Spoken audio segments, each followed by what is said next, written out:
Hi everyone, and welcome back to our channel. We are VA Central. My name is Niki and joining me today is Jacques Greyling. Hello, Welcome, everybody. Jacques. Thank you. Yes, so we are passionate about business. We're passionate about psychology and what makes us do business in certain ways. And we love to have these discussions on our channel. So today we're looking specifically at the psychology of delegation.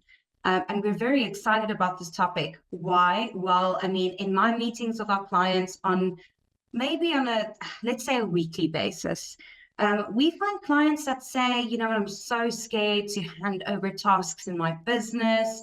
What if they can't do it as well as I can? What if the client's not happy because now they're dealing with someone else and not myself? So there's a lot of psychology that goes behind this job. What's your opinion on that? Yeah, I can totally understand the mindset behind it, but at the end of the day, it's the wrong mindset. Like it's unequivocally wrong. So the study has been done. It's been completed. And I don't mean in the last 10, 20, 50 years. It's been done for centuries. It's even been done actually for millennia. And I'm really not exaggerating. If we go back in history and I can give you an example. If we go back in history, did the pharaohs build their own pyramids? Of course not. They oversaw the construction of these monumental structures. The aliens did. but they didn't lay a single stone themselves. They delegated these tasks to architects, to laborers, to craftsmen, to slaves, or maybe even aliens. But it's specializing in their own specific roles. And if we fast forward to some of our earliest Western writings, I think it was Aristotle that argued that a well-functioning state is one where individuals perform the roles which they are best suited by nature. And we can literally replace the term well-functioning state with well-functioning business. I quote verbatim, he said something like, a well-organized society functions like a body, with each part performing its necessary role. But even more recently, a few centuries ago, Adam Smith wrote in The Wealth of Nations, which is arguably one of the most important economic books from the 1700s, and it's one of the books that you have to work through when you're studying for your business administration or business management degree. And he introduced this concept of the division of labor, and he explains how dividing tasks among workers increases productivity and efficiency, and it allows people to focus on what they do best. So, when someone says, I can do this better myself, they're missing the bigger picture. History and some of the greatest minds have shown us time and again that delegation is not just beneficial, it's essential for achieving greater productivity. And it's really, if you think about it, it's the one thing that makes your business different from the freelancer next door. It's literally the only thing that makes you different. That is so true, Jacques. I think every business owner can only grow and excel when they have that realization that my business will only grow if I take less control over it. Like, yes, you need to have control over your business, but you can't have your finger in every single pie. Okay. Like, we know you can do anything, but it doesn't mean you should be doing everything. What do you think are some of the reasons behind this? Why do people think like this? Why do they think, well, why are they so keen on doing everything themselves? Well, the entire topic that we're discussing, it's psychological, right? So, and people think that their reasoning is justified because it's their reasons, and to them it's very real. But actually, if you had to go and kind of dissect it, it's a psychological factor, and it's something that they need to deal with themselves. And it's something that they need to overcome. And these kind of psychological issues that they could be encountering is, for example, the control and trust factor. So there are a lot of the people that we meet with, they say, they just feel like they're in control of something, then they know it's done right, and they feel in control. That's psychological, right? Just because they're controlling at work, that they could be controlling in their personal lives as well. So it might be something that they're dealing with. It's a personality trait, and your business cannot thrive that way. I mean, you do get some employees who love a bit of micromanagement, but I can guarantee you most people do not like it. So it's the paradox of control. It's this idea that the more we try and maintain control over every aspect of our work, the less control we actually end up having. This is because attempting to micromanage every detail in your employees' lives can lead to stress, it can lead to burnout, and ultimately it leads to inefficiency. When we as leaders hold on too tightly to tasks, they limit our ability to be productive, but it also limits our ability to grow, and it limits the autonomy of our teams. It's actually, the paradox is actually fascinating, because it reveals that true control actually comes from empowering others rather than trying to do everything ourselves. I think by delegating tasks and trusting our team, we actually create a more dynamic and efficient work environment. If you think about it, it's actually very counterintuitive, but stepping back and allowing others to take the responsibility actually increases our overall control. And you'd be surprised the amount of people that's out there that's able to just excel in their roles, and they want to be a part of a business, and they want to be a part of something. I've often encountered, Jacques, that when you entrust more to an employee, as in you give them more responsibility, they perform better because they feel like you trust them. They feel like you value the work that they do. They feel like you value what they do for your business. So it actually has the opposite effect of what you have in mind. So yes, and then another fear is them not being able to do it the way you like it to be done. A lot of people say this, Jacques, but I feel like so many times, how do you know they're not going to do it the way you like it? You haven't even given them a chance. Yeah, that's so true. And I mean, if you just set up the right structures, the right guidelines, the right training, there's no reason why they can't do it the way you like it to be done.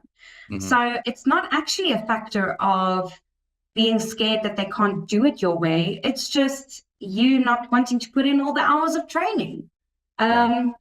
So, one person might need a lot of training, but again, if you're getting someone that's experienced, there are experienced people out there that will understand, and they'll have a good comprehension of what it is that you want to do for your business, and they'll be able to just slot right in. I think one thing that a lot of leaders maybe kind of fear is when they teach someone else how to do something better, or how to do it the same way that they do it, that it might make them less. Might make them less important, do you mean, for the business? Yeah, exactly. Less important. Replaceable. That diminished value almost. You see, that's just also counterproductive, honestly, because if you want to keep being the most important person in your business, I mean, you're prioritizing yourself, you're not prioritizing your business. Yeah, I think it's something that a lot of leaders do struggle with. I think it's this idea that if we delegate tasks, we appear less capable or maybe less valuable to the organization. But if we take this fear of this diminishing value, and we compare it to the concept of diminishing returns. Diminishing returns is something that occurs when we keep investing more and more and more effort into a task, but we see progressively smaller improvements in output, right? That's what diminishing returns means. And in a business context, if a leader tries to do everything themselves, they might initially see good results, but over time, as they become overwhelmed and they become spread too thin, their productivity and the overall quality of their work will start to decline. So, when leaders give into this fear of diminished value of, I'm not that important anymore, they're actually setting themselves up for diminishing returns. And by not delegating, they hinder their own productivity and that of their team. And so, I think the real value of a leader is in that ability to see the bigger picture, to strategize, and, to empower their team to perform at their best. Absolutely. I mean, if you're focusing on every single part of the business, I think you actually do end up diminishing your own value.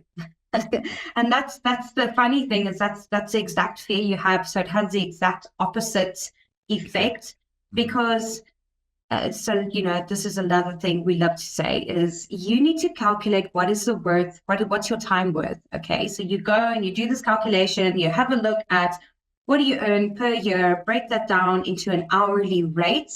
If you can pay someone less per hour to do a task in your day, then you have to be delegating that task. So actually, you are diminishing your value if you're doing literally everything, because it's actually below your pay grade. You need to be focusing on the core functions of the business. No one can build those business relationships like you, because other business owners are going to respect the business owner the most. Yes, they will respect your employees, but if you are able to spend time with them, how much more will they invest into your business, as well as clients? Let's say you don't have B2B, you've got B2C business. If they see the owner of this business is taking time out their day to spend with me, how much more value will they find in that than, you seeing that as maybe a mundane task, and you not prioritizing it because you've got a million other things on your to-do list. So really, if you categorize or prioritize your tasks in a day, and you're able to delegate the less important tasks at a lower rate than you are worth, then why not do it, right? Yeah. And then, another thing, Jacques, that we often encounter is the resistance to change. I don't think, I think this is more spotted. It's not really that the business owner would be aware of this, because I think it's kind of like, I don't know, so many times we don't see it ourselves, but we're able to spot it when we're speaking to someone, where it's clear that they've got a resistance to change, because change can be scary. We all have those comfort zones. Yes. It's one of those things, but as business leaders, our comfort zones can very, very easily become cages, if we're not careful. It's like the old saying goes, comfort is the enemy of progress. Yes, I actually made a post about this on my LinkedIn this week, and my opening line was, comfort zones are where dreams go to die. Yes, and I honestly agree. feel that way, like if you want to achieve a dream, it's going to mean that you have to get out of your comfort zone. You're going to have to get comfortable with change, because if you're, let's say you're in a situation in your business and, you're at full capacity, and this is a lot of the people that we speak to, you're at full capacity, you want the business to grow, but you're scared to delegate. So you've lost all work-life balance, and you're just kind of stuck in this rut, if you can just open up to a bit of change, the potential that there could be in your business, the potential that there could be for you to regain a work-life balance, and regain your value in your business. I mean, start opening yourself up to change. I know it's difficult. Maybe start small. Maybe there's one part of your day that you could do differently. Or, if you really have like the tiniest task that you can hand over, start handing it over, give it to someone, and then kind of test, what's their capability, and you can slowly but surely just give them a little bit more. But you need to be open to change if you want to be successful in both life and business. Yeah. I think as with a lot of things, It's easier said than done. So, we mentioned something about, starting small now, and that could definitely be one of the ways to get over these barriers. But what would you say are some of the other things that you can do, or advice that you can give, leaders out there or business owners out there to help overcome this fear of losing control, or this fear of delegating to employees? Jacques, so some practical steps. I mean, like I just mentioned, the last step that I had, start small. I mean, you don't have to go and create a ops manager role for your business and just hand over all the operations of your business. I mean, if you've got administration, why are you still stuck doing your administration? Why are you stuck messaging or doing all your emails, or doing your diary management? I mean, you can get someone to do this for you, and they don't even have to be working a full day role. They could be working 2 hours a day for you. But you could be handing that over to someone that could be, at least taking care of these more basic, simple tasks in your business. And slowly but surely, you can start trusting someone in your business, because they're going to start to get to know you. They're going to start to get to know your clients. They're going to see what you like, how you want things done. And slowly but surely, they'll get such a great idea of how you want to run your business that they'll be more capable, and already they'll be more qualified for you to be able to give them bigger tasks to do. And then, set clear expectations as well. When you are delegating these smaller tasks, these less critical tasks, you can just set clear expectations, because, if you can basically lay out the needs that need to be met, the deadlines that they need to adhere to, you can clearly communicate with them. As I was saying also, earlier with the training, if you can set those clear expectations in terms of what you expect from that person that you're delegating to, but also set clear expectations for yourself, because you also need to be kind of aware that, yes, it is going to take a bit of time. Usually I say getting someone new into your business could take 3 months for them to just start acting proactively. So it's also, just go into it with clear expectations for both you and the person that you're bringing into the business. Then, of course, if you provide adequate support and resources, I mean, if you're bringing someone on, make sure that they've got everything that they need. So, I mean, regular meetings, regular support, regular communication. Make sure that, they're able to function in their role proactively. Because this is another thing that a lot of people do, Jacques, is they'll give tasks over one by one. And now you're just giving yourself more work to do. You want someone to come into your business and to be able to just kind of hit the ground running. So, if you've got systems in place, you've got maybe your database, and you've got your, like I said, your CRM, or you've got management software, or you've got project management software, or task management, whatever it is. Get them onto these platforms, even if, it might not be relevant to their role. Give them a better or a bigger understanding of the business. Holistic is an understanding of the approach. And holistic. Exactly. Because then, they're more able to act proactively. They're more able to, let's say, they might be handling inquiries for you, all your incoming calls. If they have a good idea of what you do in your day and what your business entails, they can adequately help that person on the phone, and not just be telling them, oh, I don't really know where he is, but I'll tell him to give you a call. But they're able to say, oh, this and this and this is actually going on. And, it's just a small example of what you could do. And then, of course, regular check-ins. So, I mean, have your Monday meeting. Have your weekly meeting. Let's say they're departmental. You want to bring on someone that's going to be handling sales for you. Have your Monday meeting where it's your general meeting. This is where the business is. This is what we want to do for the week, and, kind of setting your expectations and your goals for the week. But then in the week, have a proper, sales meeting with them. Discuss KPIs. Discuss kind of find out, is there anything that you can do for them? Do they need anything from you? Find out, maybe they need more training on something. But if you're not going to be doing these regular check-ins, then it's going to be more difficult for you to manage them.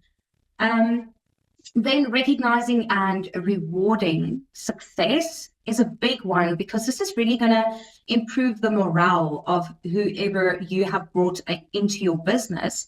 I mean, if you are recognizing what they're doing for you and you are rewarding their successes, let's say you've set a KPI of 5 clients for this month and they reach 5 or 6 clients this month, send them a bottle of liquor, or send them a nice bunch of flowers, or pay for a dinner, but reward them and acknowledge what they have achieved in your business. Because if you don't acknowledge them, then certainly their morale will go down, which will affect their productivity.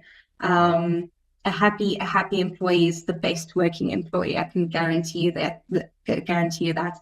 And then, of course, reflect on your delegation outcomes. So this is my last tip that I want to give.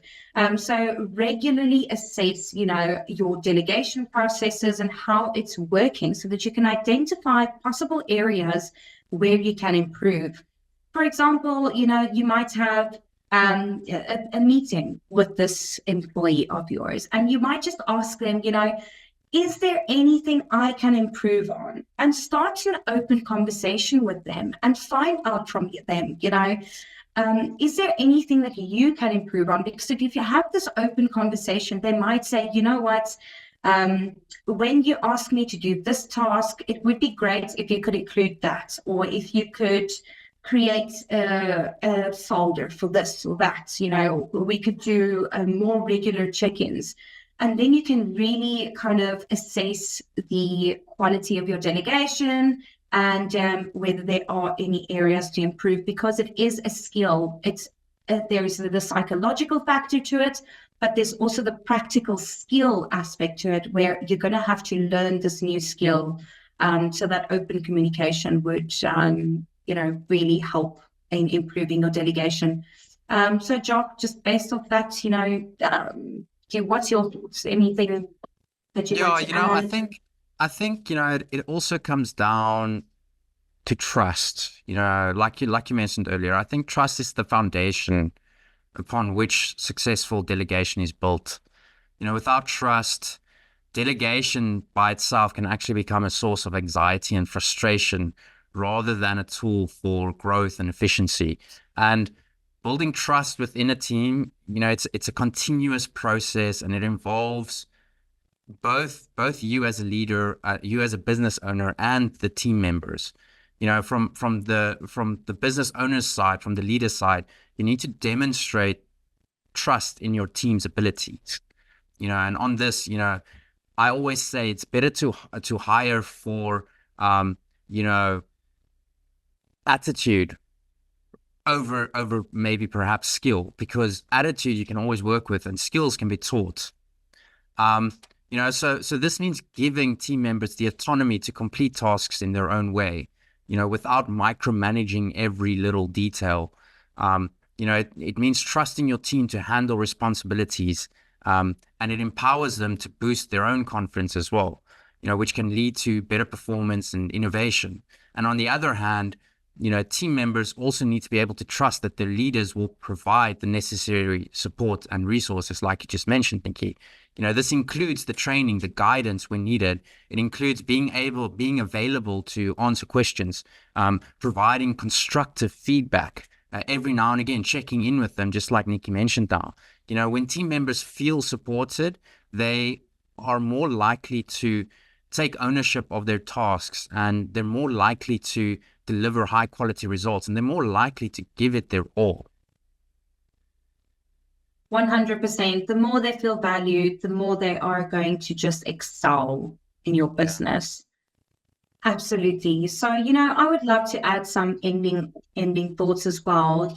We on this channel love to bring in some stats. I think a few stats always kind of just gives you that kind of final motivation in making the right decisions. So number one stat I'd love to read is, according to the 2023 Edelman Trust Barometer, businesses are currently trusted more than government and media institutions. This trust extends to employees' perceptions of their leaders, highlighting the importance of effective delegation in maintaining and enhancing this trust. Just also touching on the point that you last mentioned there, Jacques. And then your next stat is the Bain & Company 2023 survey shows that managers are increasingly satisfied with the management tools they use. A factor that could include tools for effective delegation. This suggests that as managers become more sophisticated in their tool usage, they are likely also improving in delegation skills. So a few tips on what you could use. I mean, Trello is amazing. I've heard fantastic reviews on Asana. I've seen Monday.com. It's also, all over. My personal favorite is ClickUp.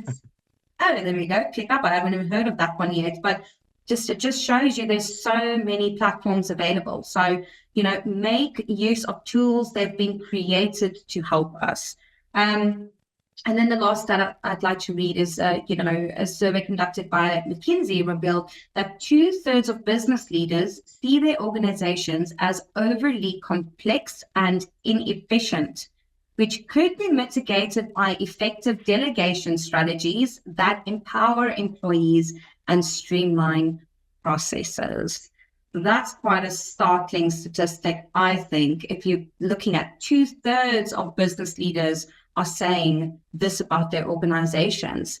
So yes, again, incorporate those tools. And when you're getting someone on board, get someone that's experienced. You don't have to get someone that has no experience, unless you're happy to go for the right personality, as Jacques said, because Latia, for example, our colleague, is a great example. She started working for one of our clients. She worked as a neg, and she had no prior experience. She had no property experience. I think she was calling to like 17 estate agents.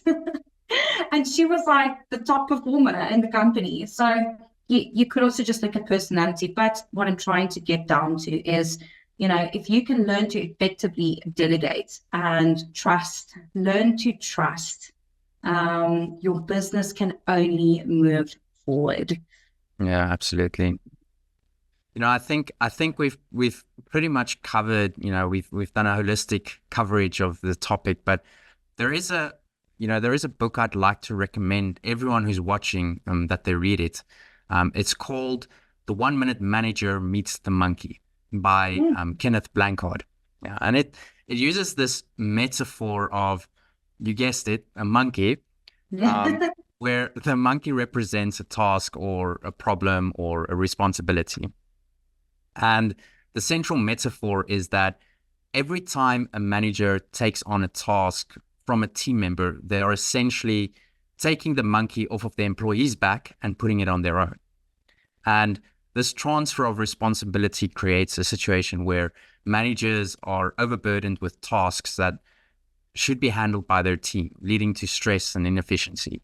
And the book also then delves into, the 3 types of management time, being boss imposed time, what your boss needs from you. I think the second one was system imposed time, meaning, the tasks that you need to do to keep the system running.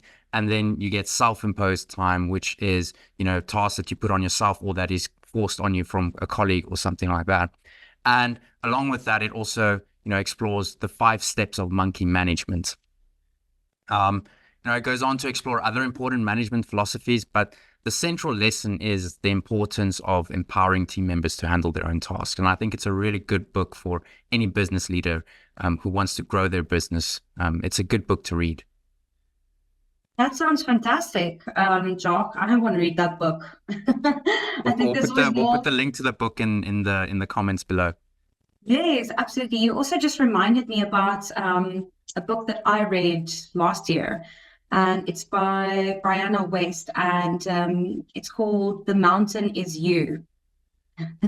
And, just after we had this discussion on kind of the psychological barriers that we all experience to an extent, not one of us are innocent or I'm guilty. Yeah. But I mean, that's also a fantastic book because the book is based on assessing self-sabotage. And Okay. I really feel that a lot of business owners self-sabotage. Mhm. And like I said in the beginning, when we started Jacques, just because they could be controlling at work, it doesn't mean they're not controlling in their personal life. I think it's actually a reflection of what they do in their personal lives. For example, you might be you wouldn't want to give cleaning tasks in your house over to anyone because they're not going to clean as properly as you, or you Yeah. don't want anyone else to cook because their meals aren't going to be as nice as yours. So I think you have to always start at the root cause. So if you want to have a look at that book, it really is a fantastic book. I just had a few mind-blowing moments while reading it. So yeah, Jock, I mean, I'm sure you've also given your kind of last thoughts. Yeah. Yeah. So, I mean, me too, thank you so much for joining us today on this podcast, Jock. I really enjoyed it. I always enjoy our podcast together. And we'll always continue with topics like these. So if you want to make sure that you don't miss one of our podcasts or posts on our channel, then make sure that you subscribe and that you hit the bell notification icon. And that's it for today. So we are grateful that you were here, and we really do look forward to seeing you in the next one. Thanks Thanks, again. Niki. Bye. Thanks. Bye.